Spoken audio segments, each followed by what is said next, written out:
Torrey is the childhood hero of my kids. Torrey won two Super Bowl championships. One of them really matters to us because he won them here, right? Won it here. He went on to the Philadelphia Eagles and then on to the Carolina Panthers. Baltimore, Philly, Charlotte, three great cities in my opinion. What made you choose Baltimore as home? Man, I think just starting off here, I tell everyone first of all, can we clap it up for Cal Ripken one time? Yeah. It's different, isn't it? Yeah, it's different. Every time I see him, like Yeah. a little kid in me comes back. It's different. Like, Cal Ripken. I'm looking at my sons like, yo, this is Cal Ripken. I'm glad I'm not the only giddy one on the stage. Yeah, right like, now, you man. kidding me? But my son, he was tripping a little bit. He was. Like, I said, wait, you got it right, but you were tripping, saying, he definitely asked, who's Cal Ripken? Like, wait, what? He's like, oh, number 8? Okay, all right, guys. Oh, yeah, he said, who's Cal? I'm sorry, we were talking too cool of language. By the way, TJ is more entertaining than his dad. I sat in a room with him, much more entertaining. Yeah.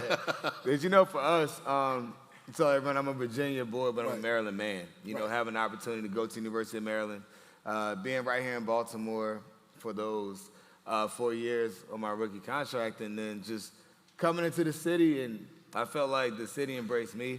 I saw a lot of need. I saw a lot of kids that I felt like were like me, and it really felt like home. The only reason we're here and not somewhere. I love fishing. I love heat. I hate being cold. Oh man! So we're only here for the people of Baltimore. It made us feel like home. So that's why we decided to plant our roots here. Torrey, before we get to your present, I think your past is relevant. I know your story. Tell us a little bit about your upbringing. For people who may not know.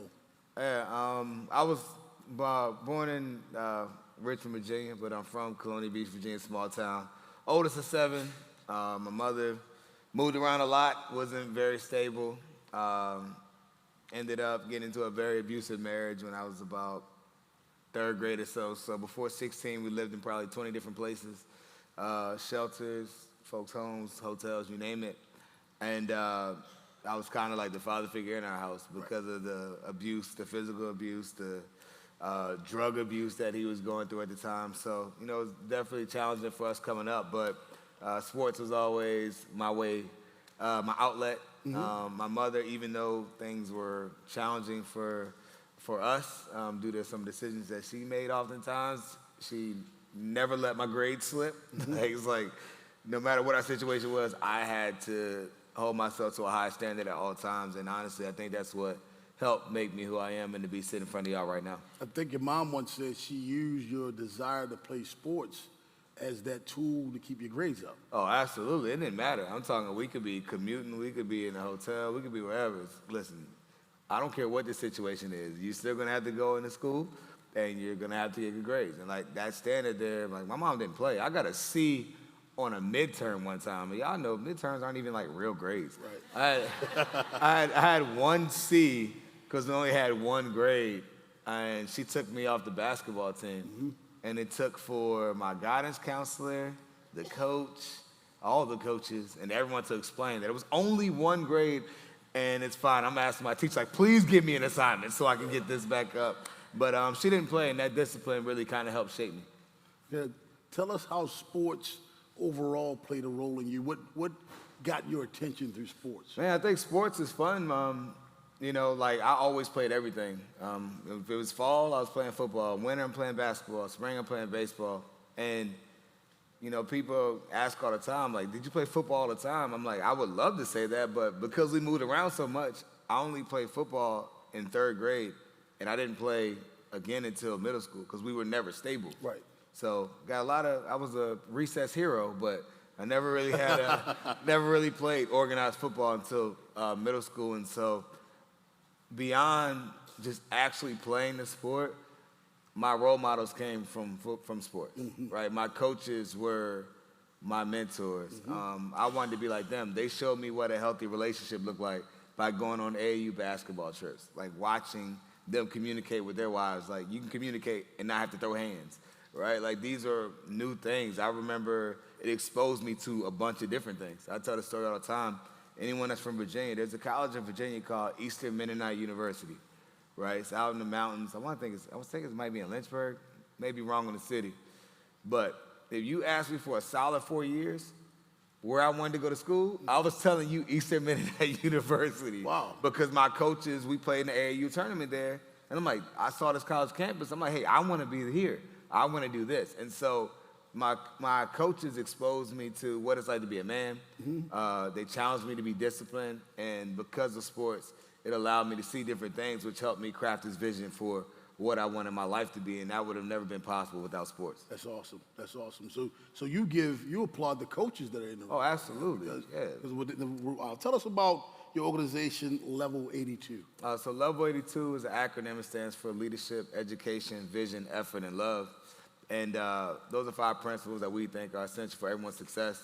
We currently run a rec center in West Baltimore that's being closed down for about, we'll see what Baltimore City says. Let's say 2 years for renovation. The Baltimore Ravens donated $20 million to help renovate the space, to continue to create safe spaces in the city. And with the Boys and Girls Club, it's going to be truly awesome to bring it there. But it started, I don't know where y'all are staying here, but if you go to that Hyatt across the water, that's where I was staying when I retired. We were waiting on our home to be finished, and I was just driving around the city all the time with Craig Singletary, the security director for the Ravens, trying to figure out what we were going to do when we retired. Now that I was retired, my wife was like, first of all, you need to sit down and relax. But I was like, hey, what are we going to do? We had done after-school programs. We had done so many different things. And like with the UA house, you experience is like, hey, you can impact a child, but the best way to really change a child's life is to be able to impact his siblings, is to be able to impact his parents. And so for us, the opportunity to have a space popped up in partnership with Rec and Parks, and I'm excited about where it's going. It's going to mean a lot to the folks in West Baltimore. Do you feel like Recs and Parks gets it in terms of the need for their presence in Baltimore City? You help them get it. I think they get it, but I think there are barriers that exist that shouldn't exist. Like what? Like, I don't believe that. I feel like I live in Howard County. So for those of y'all that are familiar, it's a very privileged county over. There's need there, but it's a nice county. Certain things my kids don't have to worry about just by nature of where we live. Right. And I feel like in cities all across the country, kids are punished not because they're not worthy, not because they don't deserve it, but because it simply doesn't exist. And so when you have barriers, we're talking about sports for me, right? If my coaches didn't help say, hey, this registration fee, can you push this back, right? Or man, we need help. This ain't gonna work. We're gonna be committed, but this isn't enough. I think sometimes when it comes to, not to point fingers at Rec and Parks, I think it's just an overarching thing. Right. It's like access is a problem. And I feel like we have to continue to fight against that because you don't know what that could mean for the next child. Like when you're seeing guys literally, kids right behind us, right, in neighborhoods, walking distance from us, that they feel like it's a barrier for them. I literally stopped playing baseball because I got tired of being on someone else's tab, right? Cal alluded to how much you had to play baseball. I know to be really, baseball was my best sport. When I told my coach I got a scholarship, he thought I got a scholarship for baseball. Right? I was like, no, I'm going to play football. I was like, what? You play football? Like, completely confused, right? So the idea of things being a barrier, it shouldn't be, in my opinion. Now, I get it. Our families are different and all of that. But in my mind and our responsibility, like so many people in here, you want to do what you can to make sure that sports isn't a barrier. And it's important to me because I know how much it meant to my life to be able to have a game and create those mentors, you know? Organizations like the Baltimore Ravens, you heard the crowd applaud them as well they should. Without your organization, Level 82 and others, you feel like you're kind of like the liaison between the community and the Ravens to encourage them, let them know where the money should be I just think, just like everyone else, you're a vessel, right? Everyone's a vessel, right? How are you used? Everyone's a light. Like, how are you seen? What are you able to connect people to? And I feel like for my sake, it's been awesome to be a Raven, to be a part of an organization where people actually do care, because there are a lot of people in corporations that don't care. This is being completely honest. So to have an organization that was able to back a vision, you know, it's so much bigger than sports in terms of that rec center. But sports is a major part of it because we chose that location because it had a green space with a field that's not really, they can't play on it. So there's a school called Green Street Academy in Baltimore that is located there. So we identified that area because we were looking for a space that could build out, had green space, that had a strong community association, and that had a school nearby. And that checked the box for all of those different things. And so when we had the opportunity to sit down and talk with Green Street, like, well, where do you guys play your home football games? I'm like, well, every place I've been and every place I've lived, their high school games are played at their high school, right? And these kids from Green Street Academy have played football games, lacrosse, whatever it may be, somewhere else. So how can you build community if you always have to travel? How can your folks come to your games, similar to my parents, if transportation is a challenge, right? Like, the most convenient way to play, like for my kids that live in Howard County, they don't have to worry about that. And so now, coming in the future, these kids are gonna have a space that's right behind their school where they can continue to build community, where they can have the support of their parents, and they can just thrive and just have what most kids have. And that's a simple ask, but to me, I just think it's people in this room that can understand where I'm coming from, but overall, I don't think everyone really understands how important it is to just be normal. Now, you were on the other side of this, and now you're on this side. What have you learned being on this side of it? Oh, man, I learned a lot. One, Cal just let me know I'm an awful coach. I'm listening to what he's talking about. I'm like, dude, you would think they should arrest me for how I am. But I think it's just important to be on the other side and just try to get back as much as you can. You know, I see my coaches, like, I'm now that guy, right? For over, I mean, you add sports and you add what we're doing in the community, probably over 600 different kids every year. And they have real access to me. Like, pick up the phone, right? We're there. Their parents say their grades are challenging or their attitude is bad. I'm going to the school, right? Like, we're doing whatever we can to really pour into them because my folks did that for me. I think that's how it has to look if you had the opportunity to do it. And so to have the opportunity to be a person that's able to support the youth and also help connect them with people that are bigger, that can do more, it means the world. And, you know, to watch them grow and challenge them. I mean, my kids, it's a way for me to bond with them, challenging them and watching them grow. Because I'm not going to lie, this is completely off subject, but raising privileged kids when you didn't grow up privileged is a task. I'm serious. Like, it is a task. And so I want them to have the life lessons that I had without the trauma. And the best way for them to have that is through sports and through challenging them and everything. And so I'm excited to be in a position to be able to do that. Yeah, they're playing on their phone right now. Yeah.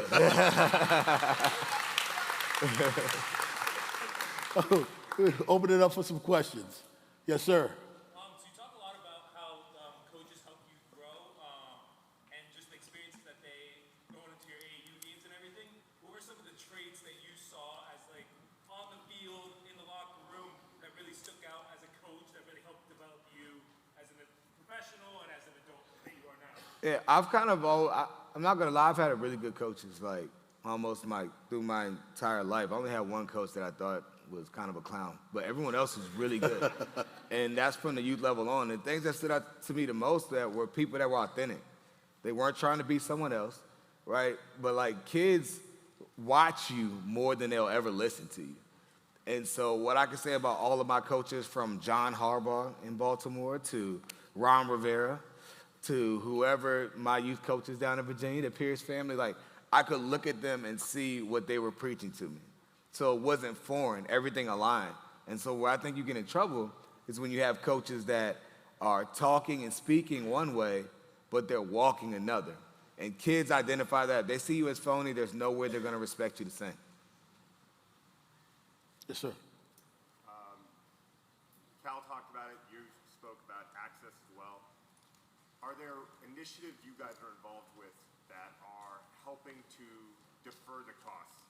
So I'm talking about, like, AAU tournaments and stuff now costing $50, $100 for a weekend for families to attend, right? And so you were speaking about access, building a field for them. Are there initiatives you're aware of that are looking at how do we curb some of these for-profit costs so that families can still be involved and have a chance to watch their kids play? Yeah, I don't personally know about any. I mean, I know the Smith family bank account has been hit hard by trying to curb a lot of those costs. Because to me, like, if we ever hear, like, our tackle organization, we part of the East Howard Jaguars, 400 plus kids, right? My wife and I are very heavily involved.